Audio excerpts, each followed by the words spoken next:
All right, should we get going? You want to call us to order? Absolutely. Sure. All right.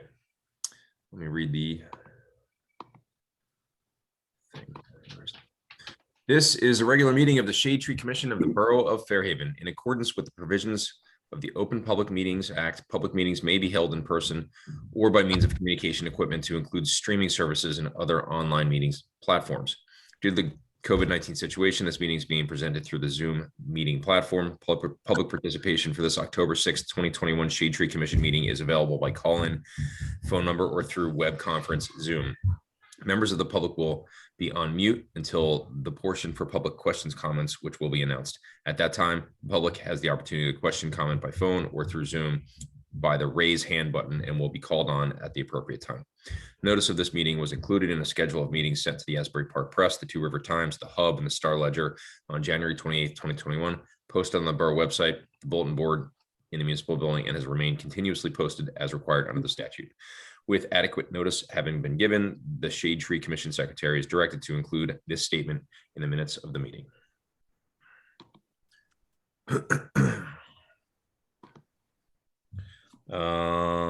First roll call, Miss Miss Larson, you want to do that one? Sure. McCabe, absent. D'Angelo, Present. Larson, Present. Paolo, Here. Sullivan, absent. Degati, Present. Reed, Here. Degati, Present. and Neff. Here. Good. Great. Excellent. I believe we have a quorum, so good job, everybody. Now let's go to the Pledge of Allegiance. Oh, nice. Nice. I pledge allegiance to the flag, the United States of America, and to the republic which stands, one nation, under God, indivisible, with liberty and justice for all.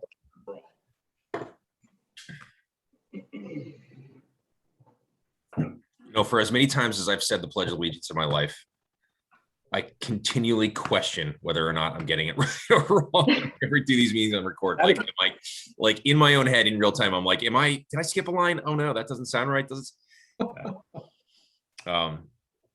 Because that would be horribly embarrassing. Anyway, did everyone have a chance to take a look at the prior meeting minutes from September 2001, 2021? Yes. Everything looked in order. Did. Motion to approve prior minutes. Second. First. Second. There we go. All in favor? Favor. Aye. Aye. Great. That is the administrative stuff. So before we get going, you'll notice that we do have a new participant, Mr. Peter Degati, recently moved to town. I wanted to give him just a brief opportunity to introduce himself and let us know why he's excited about the Shade Tree Commission. Hi, I'm Peter Degati. I'm happy to be here. My wife, Jen, and our two boys, Will and Alden, moved here. I guess we bought in March, moved a couple months ago. And we're really excited to be here. Love the town, have felt so welcomed by everybody that we've met so far. And as far as the Shade Tree Commission, I've always loved gardening, plants, trees, and I'll go on later about that. But I've always felt that trees are kind of a gift to our next generation. So I'd love to help to make sure that Fairhaven's well endowed with trees for generations to come. That's great. Glad to have you. You said you were involved in some of the some local organizations in your previous town, correct? Yes. Yeah, I was on the board of the Paulus Hook, what's called the Historic Paulus Hook Association. It's basically a neighborhood association in Paulus Hook, which is a historic district in Jersey City. Great. So you'll be familiar with all this, the formality of some of these things, the motions and all that nonsense. Indeed. All right, great. Well, welcome. Thank you for volunteering. Really appreciate it. Thank you. All right, great. Shall we jump right in? Try to keep this moving tonight. Project updates. First line item: Salem white oak seedlings. No change. The plant still continues to be on, remain on my porch. Awaiting a word from the rec department as far as where they would like to ultimately put it. I think I mentioned last week that there was, or last month, that there was some debate as to where it might go, because the idea that we had for Fairhaven Fields, that the spot might already be earmarked for another project. Although I do need an update there. I don't actually know. Councilman Neff, you might know, did the multi-use wall for Fairhaven Fields get approved, or that was kind of like on the docket? Do you know if that was did that have moved forward in any way?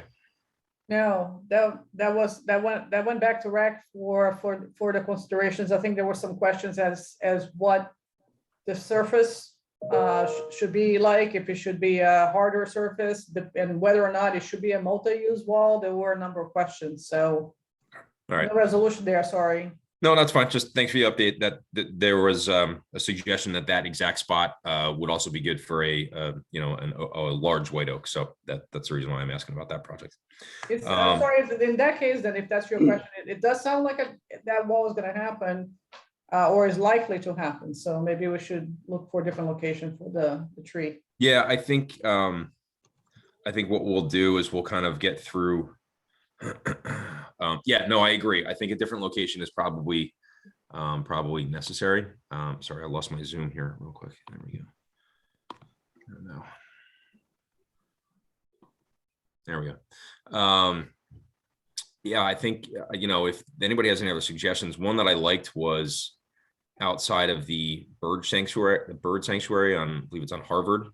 I think there's basically an open lot there that would have, sufficient light and air in the middle for a tree like this to be planted. But nice thing is we don't really need to make a decision urgently. So I'm happy to just, take care of it for a bit on my porch, continue talking to it and watering it. So, but if anybody has any other ideas as far as an open space that could use a tree that will ultimately grow to 100 feet tall and 100 feet wide, that's what we're looking for. David, is there something you need from me? Are you essentially reaching out to recreation or the local area? Yeah, so we spoke. I attended the rec meeting, it might have been 2 months ago, to kind of introduce the concept and let them know that we have a tree that's a significant tree, a part of a statewide effort to repopulate these white oaks. And DJ Breckenridge that's when they talked about the wall being probably put in the space that I was suggesting. So they were going to kick it around a little bit, and he referred me to Dave Bordelon, who I believe runs kind of special projects for rec, and I think he also crosses over in the natural area. So yeah, there's been preliminary conversations. I know it's with the rec committee as far as kind of like if we're going to put something in their space, they can help make a decision as to where it goes. But no real updates as far as an alternate site. I know they just had a meeting last night, so Yeah, maybe somebody will follow up with you. I will. I'll take it a takeaway I'll reach out to DJ. Chris McCabe. Oh yeah.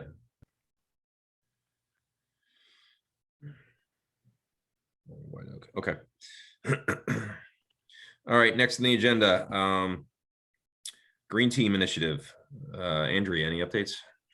Not too many things that touch us here, but I'll just quickly go through kind of the highlights. We were talking about reusable bags, trying to come up with producing some, if you will. I think this was done pre-COVID via a contest that was done in school. It kind of got all got halted once COVID happened, but there's some talks again about trying to create something that we could distribute here in town, possibly using the Shop Small Day in November as a way of getting this out. Made me think maybe there's something also that the Shade Tree wants to think about for Shop Small in town, to see whether we want to kind of partner up in any such way, but just kind of throwing that out there. Working on an anti-litter campaign around town, trying to find ways to get the community involved in cleanups, whether it's over the weekend, whether it's once a month, maybe at the sporting events. just brainstorming different ideas there. We are trying to launch a junior green team, so through kind of Knollwood age group. So again, to kind of target the younger generation in a way. So that's something super important on the list or the agenda. Mazda Recycling, there was, I'll call it a field trip today, or where a bunch of the green team members went over to the Mazda Recycling location to have a look, just to see how everything works. We're also looking to have magnets produced in bulk by Mazda that will distribute through town, again, to show kind of what we can and cannot recycle in our homes.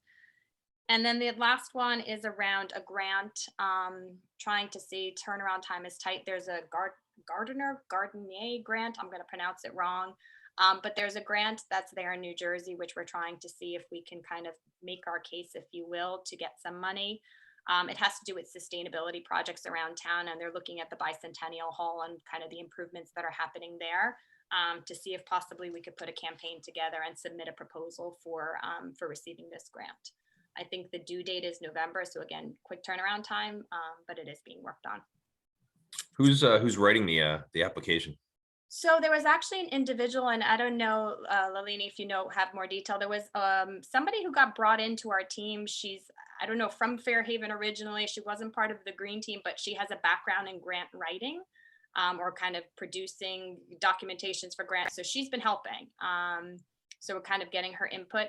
Also, there was some work done by I'll call it kind of intern that we had over the summer, who helped do analysis around sustainability.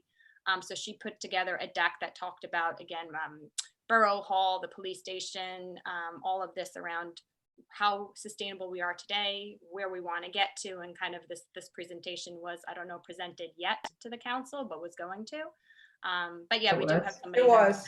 It was. Yeah. So maybe I'll just answer very briefly, just to say that this Gardenier grant is an interesting opportunity. It's a grant of anywhere from $10,000 to $50,000. So it's substantial, but it's energy related. I think in conversations with Sustainable Jersey, it seemed that applying for such a grant for example, the renovation and improvements at the Bicentennial Hall might make sense, because it's a historical building, and it will make it a unique application, to try to improve the energy efficiency of a historical building in our town.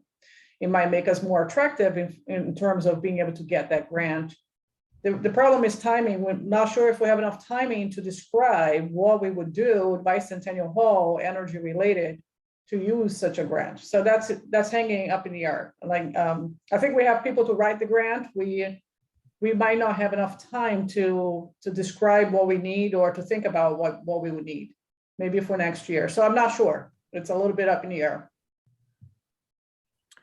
Always kind of kept my ear open for somebody who has experience writing grant applications. So I feel like we're going to come up against, we're going to find an opportunity for something shade tree related at some point. And I would love a resource to actually do the administrative side of it. So this individual from the green team is somebody new, and she does this for a living for not-for-profits, and has offered to help the green team on such grant applications.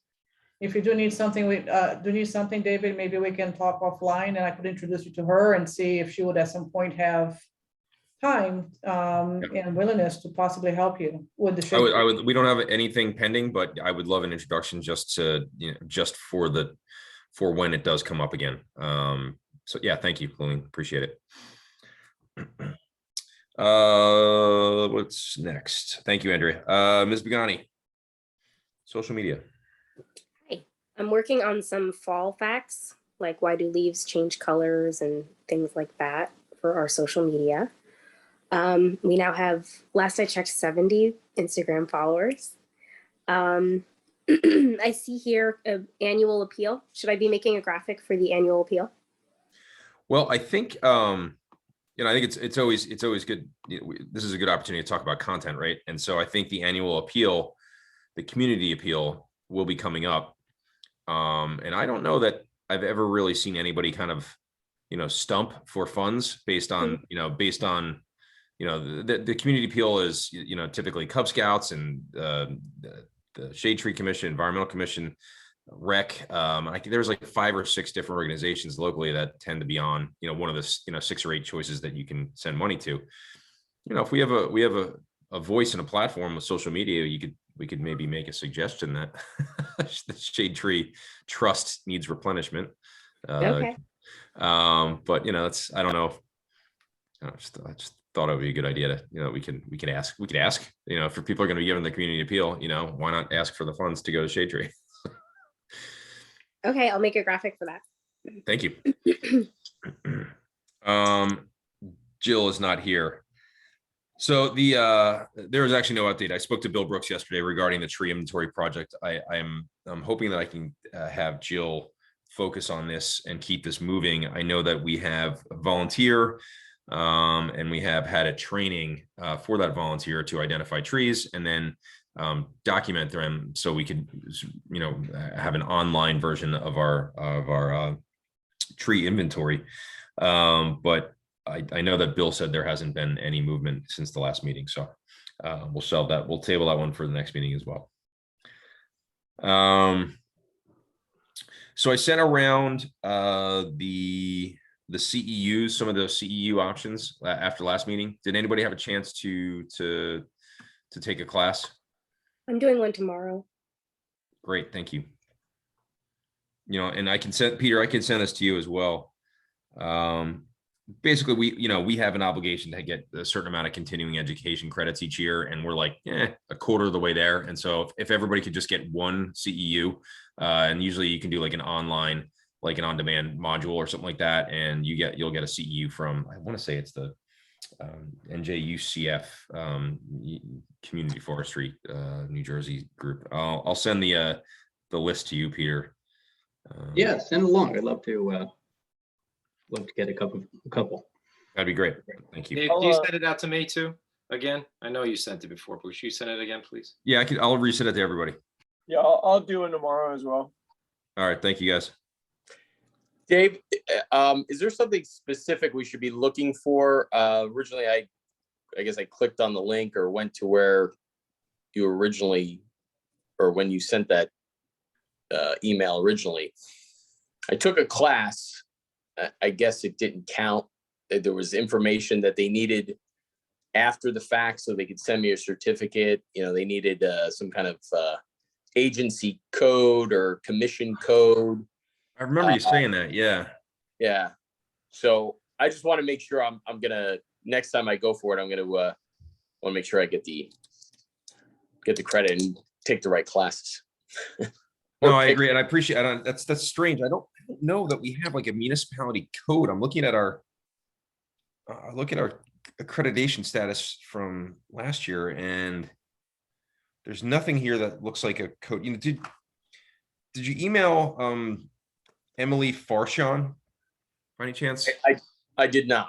I didn't do a very good job following up with it. I had asked a few questions, but then kind of. I think the woman. Bye. Emily Farshon is a name that I recognize from a lot of these DEP presentations. I bet you if you emailed her, and I can get you her email address if you need that. Okay. I bet you she can help you sort that out. Let's see here. I have a question. Yep. If by chance we, more than one member of the commission does the same class, does that not count towards the CEUs? No, it Because counts. it still as far counts as when you do the same one. far as I recall, it's, any education counts for one credit. Okay. And I actually believe that if anybody in the community, not just the Shade Tree Commission, took the same courses, we could also get a credit by that. So if there was some volunteer listening in that wanted to contribute to the Shade Tree Commission's accreditation, that would be great. That is true. Okay. Can we post anything on social media for that? Just letting people know if they're not present on this call. I don't know, Facebook or Instagram, to just get the word out. I guess we could. Yeah, I just have to figure out how to make that, because you have to kind of provide a lot of information in know, a that's digestible way in like a short graphic. Yeah. So I'd have to think about how to do that, but Let's actually see like where our next meeting is next month. If we are kind of like in crunch time and we need to ask the public to contribute, we'll do it then. We were only, it's a single digit amount of credits that we need left. So, I'm thinking it was like 7 or 8 that we needed. I'll take one So- as well, so So, but yeah, again, it's just more if anybody else from the town wanted to get involved, just giving them the information of how to do so. somebody could also go to the Shade Tree Federation in-person meeting in Atlantic City. I think it's this month. I think there's loads of CEUs available if you're. It looks quite interesting, to be honest, but it's a It big does. commitment. I think it was a Friday and a Saturday full day, so you have to take off of work and travel and Yeah. stay and all sorts. Yeah. It's definitely a commitment, but I don't know. Shade Maybe Tree pay for the room? what that. Does Shade Tree pay for the room? Stay around. If only if we get the community appeal to sponsor your room. Food and drinks, of course, too. cover my gambling losses. Yeah. Took a $1,000 marker and the blackjack tip. All right. Okay. Thank you for your attention to the CEUs. I appreciate it. I will follow up as discussed with links and Emily Farshon's email to Chris. Okay. And I know Chris asked me and I asked the finance department at Borough Hall if they had any sort of code for Shade Tree Commission, and they were not aware of anything, but if you come to a dead end, I can talk with Teresa more about it. Thank you, Christy. Yeah, I think this can be cleared up with, the DEP contacts. I'd imagine that there's some record of you taking it that Emily will be able to then credit us for. So just barking up the right tree, I think probably is the way to throw it. All right, tree giveaway update. I think I mentioned last meeting that we are on hold until the spring. We have the recipient, we have the tree type. There is a fall planting hazard for these particular Liberty elm trees. So they are going to be planted in the spring as opposed to fall. So that's but that gives us, that'll give us kind of, our example of the tree giveaway project from thought to finish, from start to finish. And so I hope to, renew that initiative again next year and make it a little bit bigger than what it was this year. Did they plant a tree in their front yard? I thought I saw, if it's the same house, they just planted a tree. No, not, I mean, that little row of houses on Hance, where there has been a few of them have been recently, their recent new constructions, I think had like patchwork of new trees, but I think there has been a few new ones going, but not to the winner of the tree giveaway. I just went past there today. We're gonna give, they may have, gosh, they were, the resident had, and I can't remember what tree it was. There are 2 trees that are already on the property. One nearing the end of its life. They put a new one in that would be like mirror the one on the other side of the walkway. But within those 2 trees, we're going to put 2 more Liberty elms that grow a little higher and straighter to kind of complement what she already has there. So yeah, and it was, instead of 1 tree, we decided that 2 trees are better based on the property and the layout, and we have the funds, so so that worked out nicely. But yeah, next year maybe we'll have 2 winners or 3 or what have you. And if the community appeal idea works well, maybe we'll have 10. Plaque at denormity. Christy, I know you sent me a bunch of information. I have not done anything. I guess we should probably consider what we want to say on the plaque. I don't know if it's as simple as Big Tree Hunt 2021, heritage tree or whatever it was called. Was it called a heritage tree? The signature tree. Signature tree. So if we want to, signature, if we want to just say something as simple as signature tree award recipient, I'm and happy then, to also just shoot it over. I know Wendy, just if we want to run it by her too, maybe she has something too. We can. you know what? That's great. Actually, would you mind? Say, look, this is what we're thinking. Any comments or feedback? Would you mind checking with Wendy to see if what she would like the plaque to say? I know it was a heavy lift for her on getting this done, so I certainly appreciate it, and she should be recognized in all this too. Do we know if there's like a character limit or any details on how big it is, just in terms of content? I don't know. I mean, I'd imagine they could make plaques in any Okay. shape and size, but this thing probably shouldn't be more than 6 by 8 inches, Yeah, we'll keep it simple, but let me Yeah. check with her. Okay, thank you. Jill's not here. I don't know if there's been any update with the school administrators for the Sickles and Knollwood tree giveaway. Does anybody know anything about that?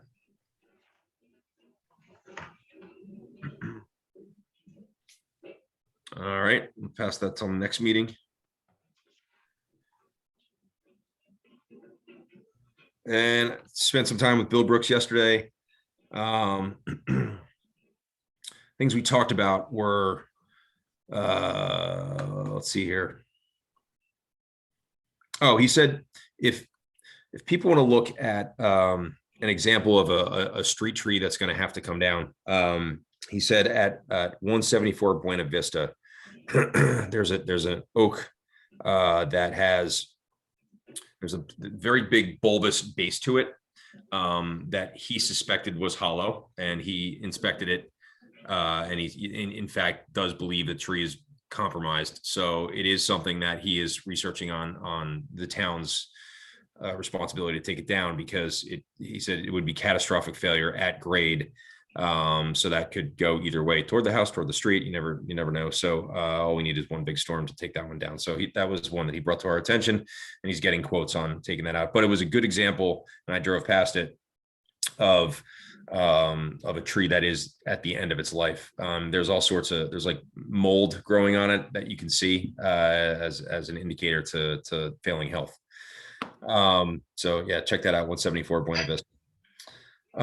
He says there's a bacterial leaf scorch happening in the oak trees in town. Not anything we can do about that, but it's like a virus that hops from tree to tree. So that is something that the tree community, the forestry community, is talking about in the state of New Jersey. Apparently Davy, the tree company that JC Piano uses, has been very reluctant to pay their traffic control invoices. So they have been paused from doing any work in town until they pay their bills. Although I did see one of their trucks in Rumson today, so I'm not really sure where that stands. So yeah, he had no updates on the tree inventory. I refreshed with him, and this continues to be on me, but the letter that we want to write to the council about the cherry trees on Fairhaven Road. We just want to make sure that we're providing our opinion to council on what can and should be done to protect the health of those trees. And this can be, this ranges from, do nothing all the way up to complete removal and replanting. But there are multiple stages in between there that I think are much more realistic plans that would make the town happy and, beautify the area for generations to come. So that's just something I need to write, but I did refresh that with Bill. So what I'll do is I'll write that up for next meeting, and we can kind of approve the language, and then we'll send it to council before the end of the year. And David, just as a reminder, what was his recommendation in terms of pacing? So he thinks that there were something like 30 trees there roughly, right? And so he thinks that we should be removing maybe a quarter or a third of them at a time in a year cadence, right? So in year one, you remove a quarter of them, and you replant with saplings, right? And then the next year you take out the next quarter and you replant with what would be the matching size saplings from the prior year. So they would be a little bit bigger the next year, and then on and on for the third or fourth year. He also suggests, so the west side of the fence that lines Fairhaven Road by those Quonset cherries, he suggests that if we created a 15-foot buffer between the fence and the Fairhaven natural area wooded areas, that would give us access to the natural area should there be any sort of problems within the natural area. But most of the trees in there are apparently more weed trees, locusts, things like that. So he suggests his ask would be that we consider a 10 or 15-foot path on the west side of the fence to clear out some of the kind of you know, those trees that are not exactly shade trees, or specimen trees. Also allowing for better light to come in, as the sun travels over that area to provide better light to the Kwanzaa cherry trees on the road. You can actually look at the trees. They kind of grow in one leaning direction because they're so blocked out on one side by the canopy of the natural area, that in order to help them grow more straight and more full, some clear cutting is probably required. So that was his suggestion, but you know, I tend to believe that would be better for the cherry trees, but that obviously, you know, steps into the turf of the natural area folks in the rec committee. So you know, it's kind of more of a, we're gonna write a letter that provides our opinion on what could be the best course of action, but it's not a decision that we can make. The reason I asked is, you know, I live right by those cherry trees. I live right here on Fairhaven Road. I can rationally understand the idea of replacing them. Maybe less rationally, I fear for that recommendation and whether it might play out the way we think it would, in terms of, you know, taking the trees out and putting new saplings. And are we sure they're really gonna grow, be successful growing? And do we really need to do it? And that's just my personal view as a resident living right next to it. I don't know if the Shade Tree Commission has a view on it, and whatever the view it is, that's what's gonna go to the council. But I just wanted to at least mention that I have some trepidations about that, maybe from a less rational perspective, because they are so beautiful. And I really worry about the decision to remove them unless they truly are at the end of their lives. So that's the major point that Bill Brooks points out, is that they are at the end of their life. They've survived like beyond what their expectation was. I don't remember the numbers, but you know, this is something that we're going to have to deal with it sooner rather than later, or at some point. And you know, yeah, that is a feature street in town. We don't want to lose that from a aesthetic standpoint, right? So you know, replacing all of them at once would never be accepted by the townspeople, or the council, or I wouldn't expect anybody to actually swallow that pill. But we do want to actually keep the cherry tree, you know, the tradition that lives there. And this is a way to kind of do it in a gradual way, as opposed to doing it all at once. I thought it made sense. But I agree with you, you know, you want to make sure that we're, you know, there's the rational thought and the irrational reasons, right? So, but I do think that there's something needs to be done there, because that's another Buttonwood Street kind of project that will have to be dealt with at some point. So why not be proactive? Would it be possible for him to maybe join one of our meetings so we can at least ask questions, you know, as an open discussion, and so concerns can be raised maybe directly to him, or he can. I invite him every week. I invite him every month. I think you know, I think Bill has long days, I guess. So I don't know if the evening meetings are more than once a week is something he can do. But you know, I'll invite him. I'll continue to invite him. Or we ask him just to join for a few minutes, just because again, there are questions on that particular project, and if he can, you know, speak to it directly, maybe that will make people feel better. I will very specifically ask for him to attend next. I have a feeling that if this, you know, if there may be an opportunity to have this at council, because I feel like this is going to be a bigger project and not just a shade tree project. So maybe that would be the forum to invite Bill. But yeah, I'll mention it to him. Yeah, so I would very much like to have him there if we have that forum. And I would hope that he would help at least some of us feel better about the proposal. Like I said, I rationally understand it, but I have a hard time with the pace, the 1/4 or 1/3 and a third and a third. It seems very aggressive to me. And I'm unclear, not being an expert, of how many years it would take for those trees to grow again to a sizable, you know, canopy. So it would be good to have him there to answer some questions. All good questions. Maybe, you know, we had that training in person there a few months back, unfortunately was lightly attended, but that he was able to answer a lot of those questions, not just from the shade tree, but from the members of the public that joined. Maybe another training in person is something that we could notice, and that those questions could be asked at that time. That would be great. And I'm sorry I wasn't able to be there. Were residents from the immediate area there, David?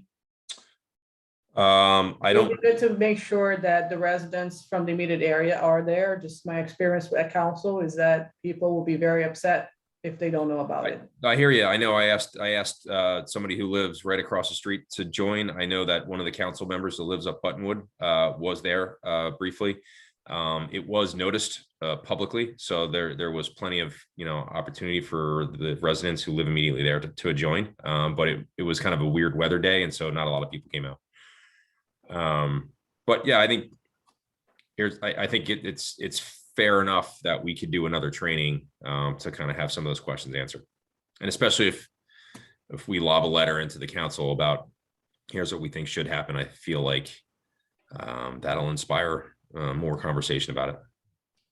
I thought he said something along the lines that the trees were expected, their lifespan was like 50 years and they were like 75 years old already because of the Lovett Nursery soil being so good and everything from when it was there. But That's right. Yeah, I remember thought that. it was a substantial, they're much well beyond what was anticipated.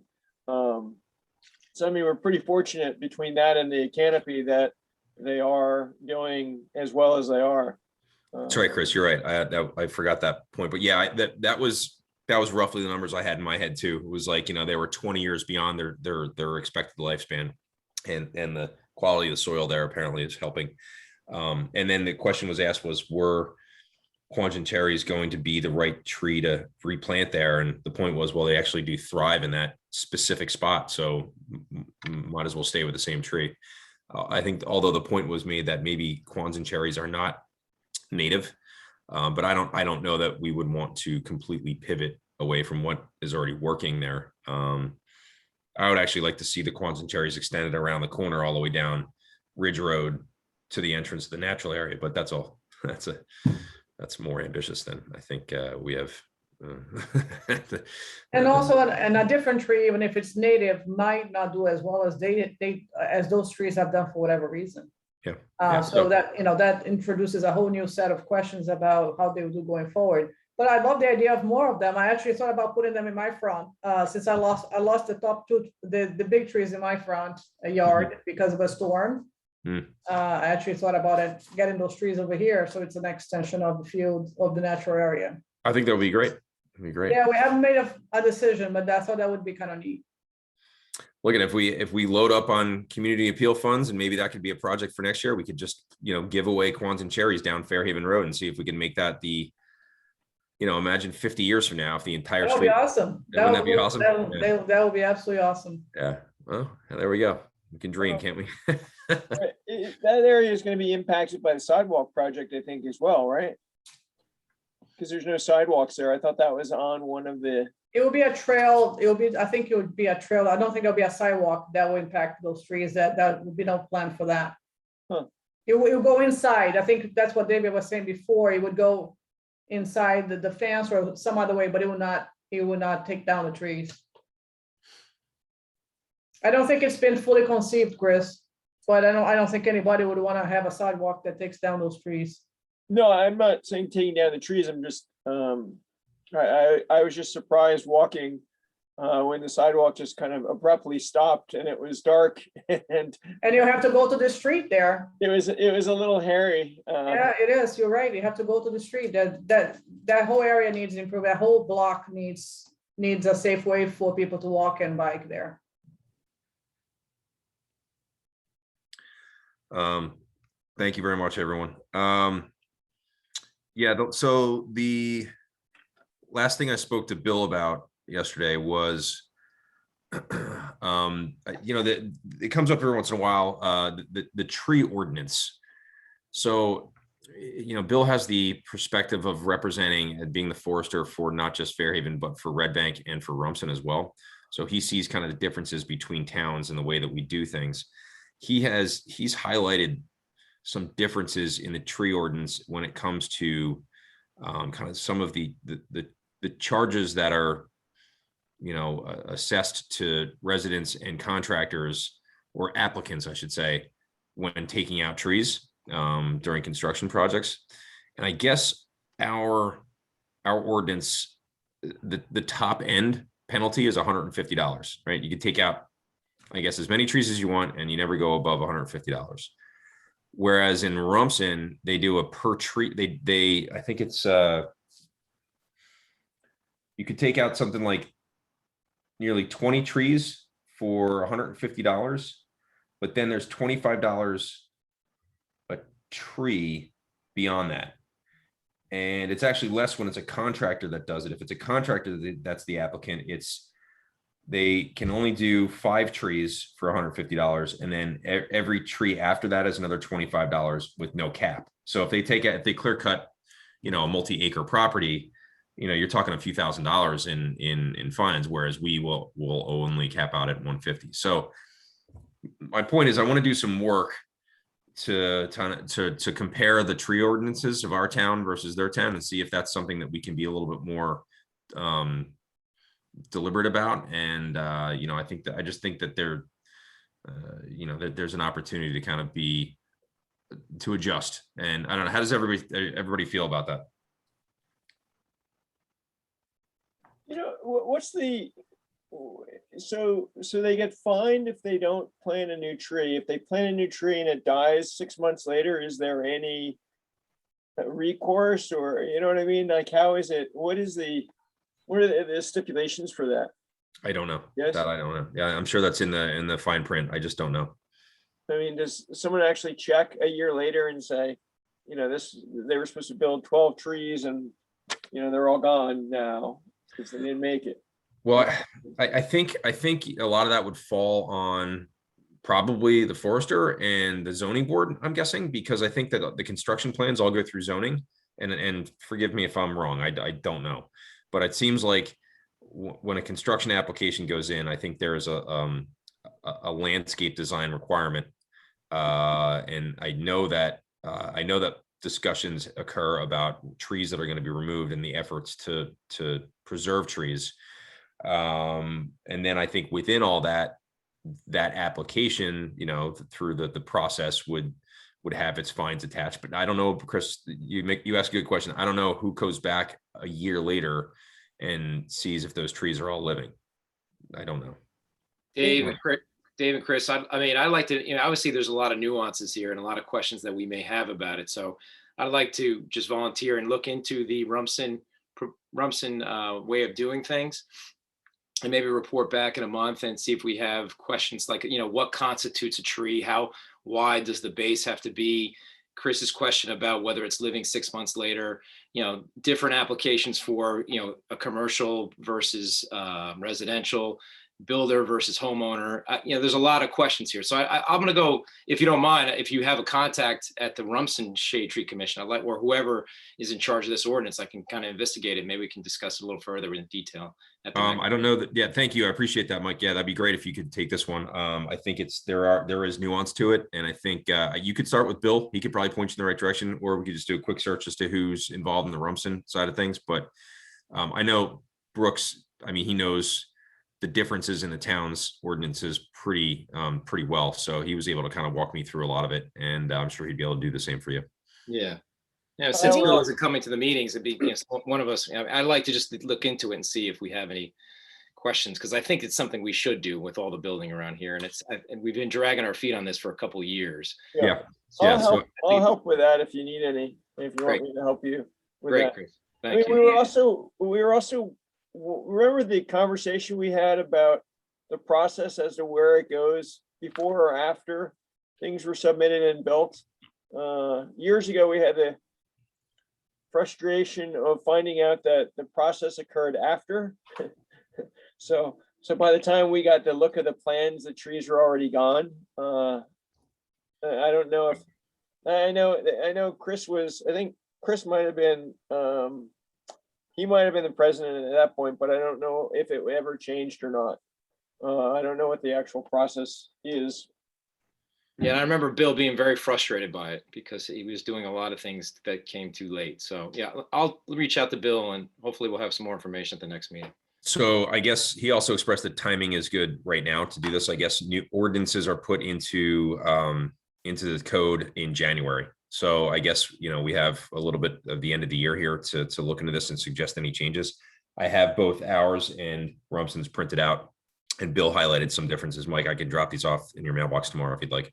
That'd be great. Thank you. If I may maybe offer some perspectives from the council side. At the council level, I have received a number of emails and complaints from residents as to why ordinances are allowing people to essentially take down homes and raise a very significant number of the trees, bring them down to build new, larger homes. I think I remember just recently, we had a huge tree that came off, I believe in Cambridge Avenue, and then needed to go through a council approval to get the tree removed because it was a very large tree in Monmouth County. A new home had been built there, supposedly protecting those roots. And then the new homeowners decided they no longer felt the tree was safe and that the tree was possibly had been damaged by the construction and so on, and made a request to the council to allow them to remove the tree. So I think part of my question is, I guess I have a few questions, and they have been asked to me as a council person. What is the real role of the Shade Tree Commission in looking at some of these requests? And maybe I'm incorrect in my understanding, but my understanding is that the Shade Tree Commission does not look at that. That only Bill Brooks looks at trees that are in private properties and approves or not of those trees. And if he does not approve them, it goes directly to council. It doesn't come through the Shade Tree Commission. Is that a correct understanding? Correct. Yep. Yeah, I know exactly which house and tree you're talking about.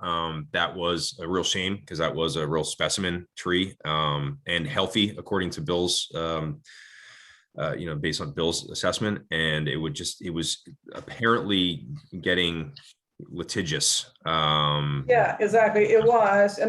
But I guess my question is, and that's a question that has been posed to me actually by multiple people, is why does the Shade Tree Commission have no say on it, or is not in some way providing a view on this beyond Bill Brooks providing his own view, approving, not approving, and then going to the council. I'm not saying it's wrong. I'm just sharing what comes as feedback to the council level. So that's one question. The second thing I wanted to mention is that I think this is a little timely because there have been a lot of complaints about zoning and the fact that so many large homes are going up and larger every year and so on. So I have requested at the council level for the land use committee to be reactivated. That's a committee that had stopped operating for a few years. So the land use committee has been reactivated and is going to be working with the zoning board and the planning board starting this month, actually, with a public hearing to get feedback on zoning issues and what the residents feel should be done to change zoning ordinances to address some of the issues with the large homes. But part of that, and I've mentioned that at the council level, is the issue with the trees. So I don't know what can be done, and I don't know how the Shade Tree Commission can maybe get into this discussion, but I would love to have your feedback and your involvement because I just feel like maybe there's more that we can do. And if we make changes to the ordinances, it might be nice to do it in conversation with what's going on in zoning. And it might be nice to also think about whether we need to tighten up some of the requirements, especially around taking down large trees. Yeah, I think any protection added in that situation would have been beneficial. I recall though that as Bill explained it to me, the resident had an attorney, and I guess there was some question of whether he was going to challenge the tree ordinance, and then if that is challenged, then it gets thrown out. Then we have no tree ordinance, and it sounded like it was getting very messy. And I believe that. I don't know, you would know better than I, but I think at a certain point it ran its course and we had to wash our hands of it and just say that the resident won. But if I remember correctly, there was also some disagreement between the resident and the contractor as As to the health of the trees and whether or Yeah. not they really needed to be taken down, whether really what posed the risk. or there But- was some pruning that was supposed to happen and some maintenance that the contractor was supposed to do in order to make the homeowner more comfortable with it. I don't know enough of the story, but I think at the broader level, I do, we often receive requests for approval for taking down trees at the council level that were initially denied by Bill Brooks. And the homeowner comes forward and asks for some accommodation. And I feel that when it gets down to the council level, the council doesn't have the expertise to say no or yes. And I guess I'm just questioning, how does the Shade Tree Commission fit in or doesn't? Because you guys know more about trees than anybody sitting at the council level. And it's hard for the council, I think, to deny it or agree, because, I mean, none I'm trying to say, I'm just trying to figure out if there's a better way we can have your feedback included. Well, traditionally, the shade tree was primarily focused on public trees, not private trees. And I think that would be I would be hesitant to involve this council in private tree disputes. But I would be willing to hear people's input on that. I just think that might be distracting from what other projects and initiatives we have, and I don't know that we have the bandwidth or manpower. So I don't know. I think it's probably a good question to ask: should the shade tree be involved in private tree issues when you already have council, the construction office, zoning, planning, all looking at this and weighing in? Yeah, So but they're not experts. And I'm not saying you should be. I'm just posing the question because it's been posed to us at the council level, and I think it's a fair question. And I could agree if you say we don't have, the Shade Tree Commission doesn't have the resources and the bandwidth to do it. But I just wanted to mention that as you might know, and I think, David, you've received emails regarding this, there are a lot of questions from residents from Hance Road on that whole issue about the sidewalks on Hance Road, as to where was the Shade Tree Commission and what was their view as to whether or not sidewalks can be placed at the end of Hance Road, getting close to the river.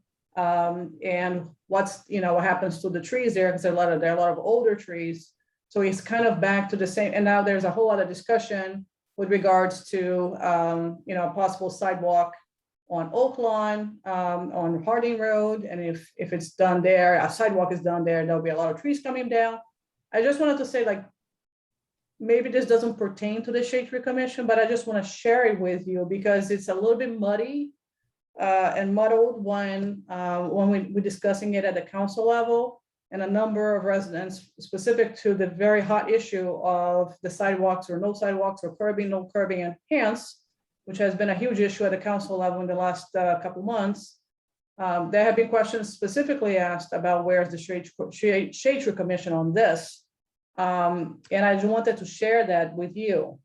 I appreciate it. Yeah, I thank you for sharing. I very deliberately have not offered an opinion on that because I think that is a decision that is made at the council level. You're talking about grant money that's been applied for 10 years ago.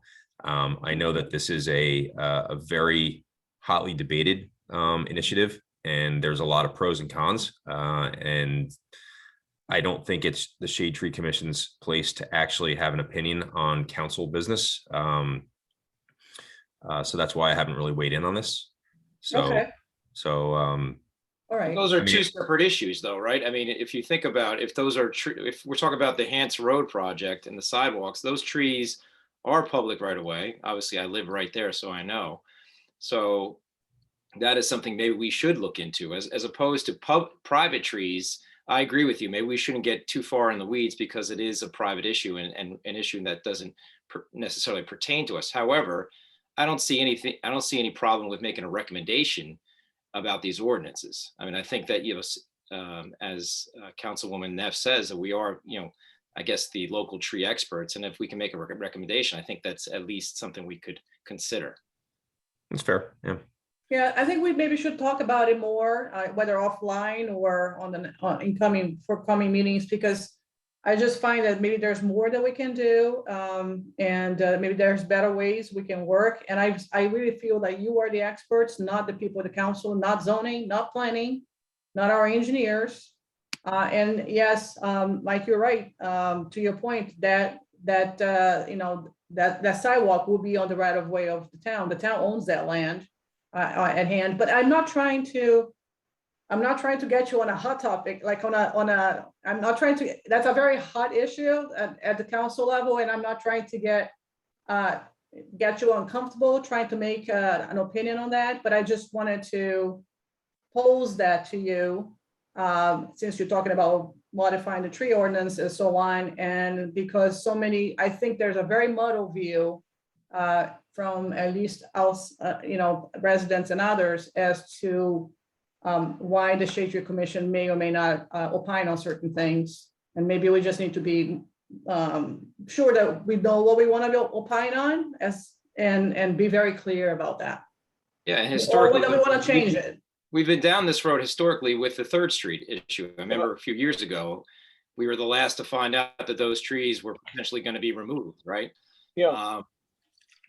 Chris, you remember that, and Yeah. the ire was directed towards us. And I personally feel that if it's a public right-of-way tree, and it's threatened for whatever reason, at least we should look into it and discuss it as a council. That's how I feel.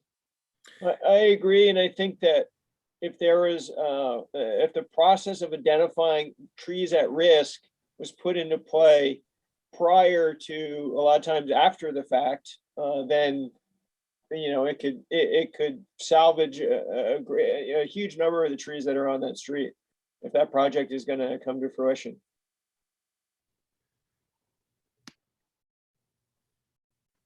Thank you. So I think there's more for us to debate.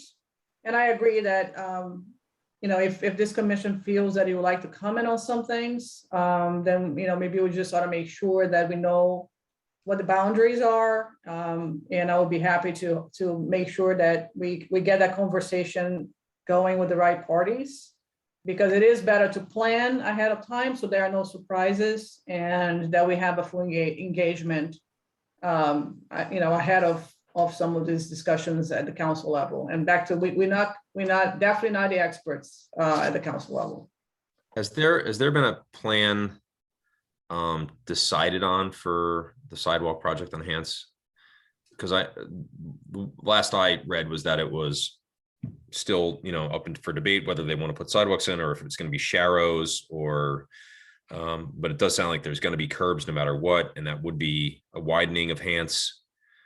Does it within all this, are there specific trees identified that would be at risk? I think that's happening right now because Rich Cardella is in the process of actually designing the road. And I think he said that he would be this coming council meeting with a better view of what trees might be impacted. Right now, all the council decided was to put in curbs for a variety of reasons, and the road will not be widened. It will be that the issue is that road is anywhere from 18 feet to 24, and essentially will be built now as 22 feet. So in some places it will be a little bit widened. In other places, actually, the homeowner will have more land in front of them because it will actually be narrower than what it might be right now, just because the road has this weird shape and it's uneven. So you'll be evened out, but I think broadly speaking, it would not be widened. And the number of trees likely to be impacted by the curbing is, from what I understand, fairly small. With the sidewalk, it was decided that that's going to be, it would be a separate bid. It would not be a bid together with the rest of the construction. So what essentially happens is that it allows that sidewalk issue to be set aside for further discussion at some other point. So it didn't go away, but it's been set aside from the main project. Yeah, I look forward to seeing the an actual specific report that would say what trees were at risk. I think that without that information, it's hard to have an opinion on. It's hard to have an opinion, I think, as a commission. without specific plans in front of us. Right. I think going forward, I mean, this plan has been, this was a plan developed years ago by prior councils. I think to the point of some others, the discussion probably should have taken place years ago, because now we are at the bidding phase and at the development phase that we're gonna have a final design by our engineer of that road. And although the impact to the trees is likely to be very contained, it is a worthwhile discussion, but one that should have probably happened 3 years ago. And so maybe it's a learning lesson in terms of going forward. I'm not saying we shouldn't comment now, but what I'm saying is going forward, if we can be clear on what we would like to be involved in as a commission, it would help so that, I guess as a council person, I'm trying to figure out how to make sure that everyone is involved going forward on future projects so that we don't end up in a similar situation. And that's why with the cherry trees, I want to make sure that everyone around here knows about this plan on the cherry trees, because otherwise I am sure that will be people screaming at the council that they were not consulted about that plan to replace the trees. And even if it makes sense as a plan, people might not feel comfortable if they don't know about it. So I just want to make 100% clear and sure that they will know, and there's plenty of debate before this thing ever gets to council and council ever votes on those cherry trees. Anybody else have any thoughts on? One thing regarding the ordinance and kind of communication, would it make sense for us as the shade tree though to kind of summarize and communicate to the town, once we kind of analyze the ordinance, what the rules are around removal of trees, even if it is on personal property and we don't feel we want to get involved in making decisions? Only because I know, I mean, just from talking to people, seeing it myself, trees are being cut down, forgetting about new construction, existing homes coming down left, right, and center. And sometimes there's approval, sometimes there's not, whether people know they need to get approval or not. I think it would be helpful for us to kind of communicate to everyone that, look, these are the rules that need to be followed. Again, we might not opine on it, but at least to communicate and educate. I agree with that for sure. I think there's a lot of people that just act and don't, ask permission. They happily will ask forgiveness, but not permission, right? So, I think for new construction, there's more formalized process, right? But for an existing home, I don't feel the same rules always apply. And I think we should be helping, communicate those rules. Yeah. And I think, if we're taking a look at the ordinance, I think timing would be good to kind of refresh people's understanding on what their obligations are.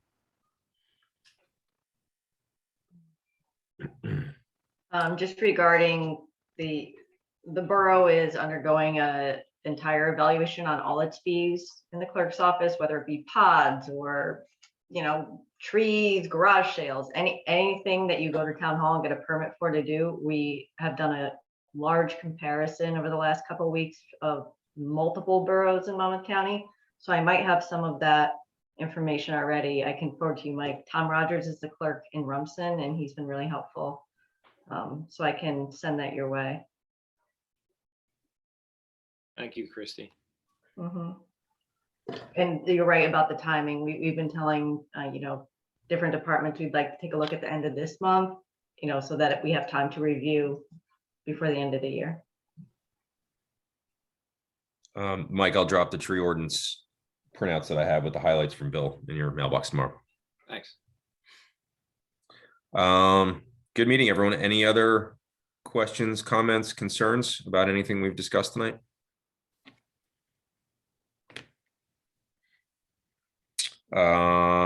Great. Should we go to public participation? We have one public attendee. If you have a question, please raise your hand. Virtually.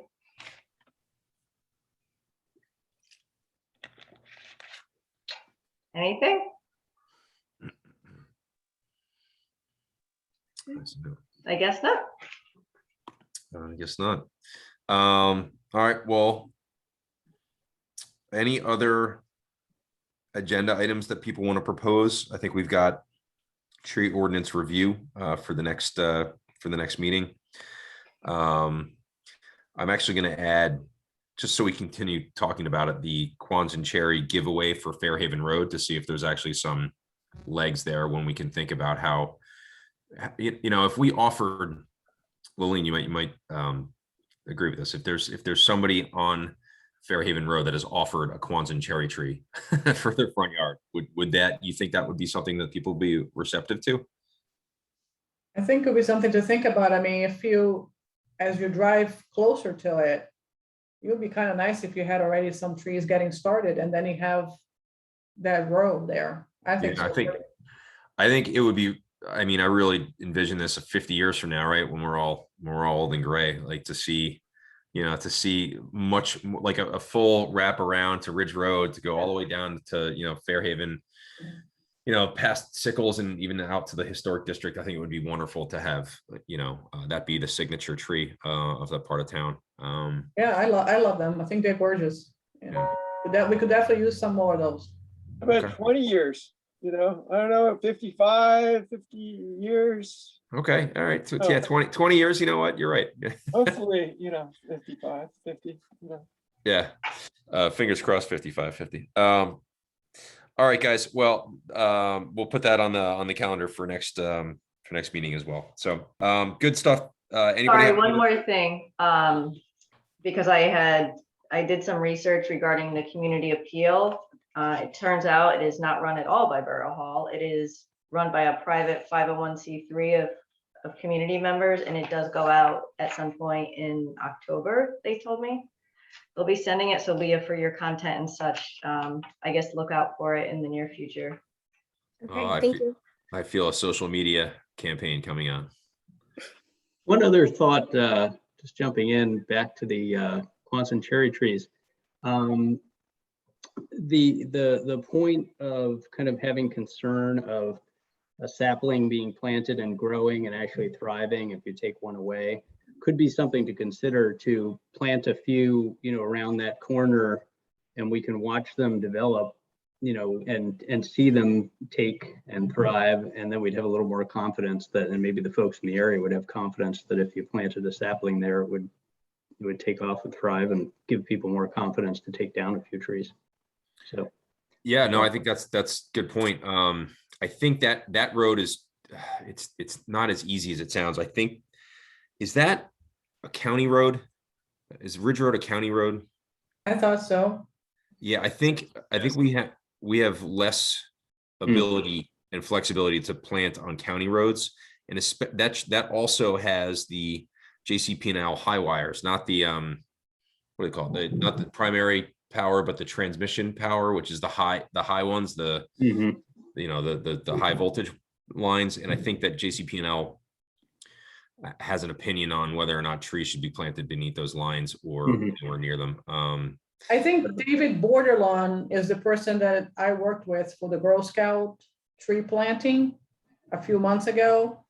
And he had mentioned that there was room in that corner of Fairhaven Road and Ridge to plant some trees. We were not talking about cherry trees at that point. We were talking about, I can't remember what, but he had specifically said that there was room for some large trees to go there, and he thought maybe with the Girl Scouts they could plant some of them there. I'm not sure. One, I can't remember if that was done. And then, anyways, I just think that maybe he's the person that we want to touch base with, because he seemed to have some thoughts about that area there. I will ask him. Specific area. Yep. I'll ask him directly on the cherries, because I think that would be a good test case. I think Peter's point of this, you know, as an example to residents seeing new saplings going in and what could be a trend for the entire area. I mean, you know, yeah, it would give a visual and hopefully inspire people to accept the tree. Great. Anybody else have any questions, comments, concerns? I see no hands were raised by the public. Does anybody want to make a motion to adjourn? motion to adjourn. All right. Peter had we'll give Peter the honor, and Leah can second it. All in favor? Aye. Aye. All right, everybody. Great meeting. Thank you very much. Bye-bye. Thank you. Thanks, everyone. Oh, Good night, everyone.